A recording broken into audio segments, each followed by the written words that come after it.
Instrument mechanic and AI કસારી.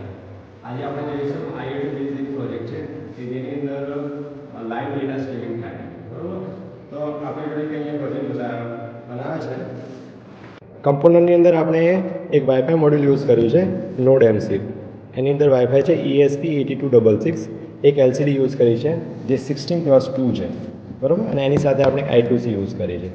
માત્ર 3 component છે અને એક પાવર સપ્લાય માટે 9 વોલ્ટની બેટરી પણ છે.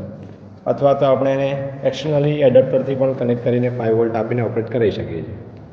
કોઈ વેબસાઇટ ઉપરથી તમે લાઈવ ડેટા સ્ટ્રીમિંગ કરાવી શકો છો.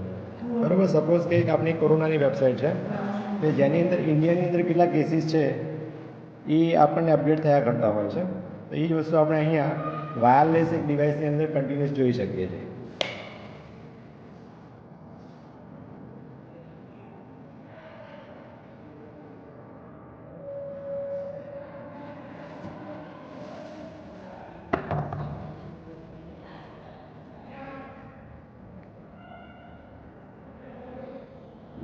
કેટલા કેસીસ છે જે વેબસાઇટમાં જે અપડેટ થશે આની અંદર પણ જોવા મળશે. ડેથના કેસીસમાં ચેન્જીસ આવશે, રિકવરીમાં જેટલા બી અહીંયા વેબસાઇટ પર અપડેટ થશે એ આપણને વાયરલેસ અહીંયા આ જે પ્રોજેક્ટ છે IoT બેઝ એની અંદર આપણે લાઈવ જોઈ શકીએ છીએ. એવી રીતે આપણે કોઈ પણ વેબસાઇટ હોય કે જેની અંદર ડેટા કન્ટિન્યુઅસ અપડેટ થતા હોય એ આપણે આની અંદર પ્રોગ્રામની અંદર ચેન્જીસ કરીને આપણે એ રીતનું બનાવી શકીએ છીએ. હાલ એડેપ્ટરથી આપણે કરાવીએ છીએ, આને બેટરી પર પણ યુઝ કરી શકાય છે.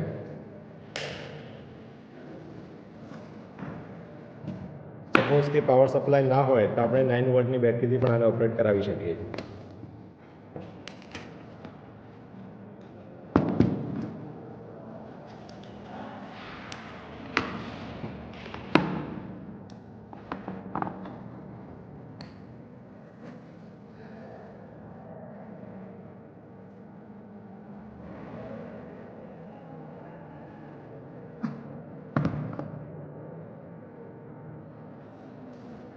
Thank you.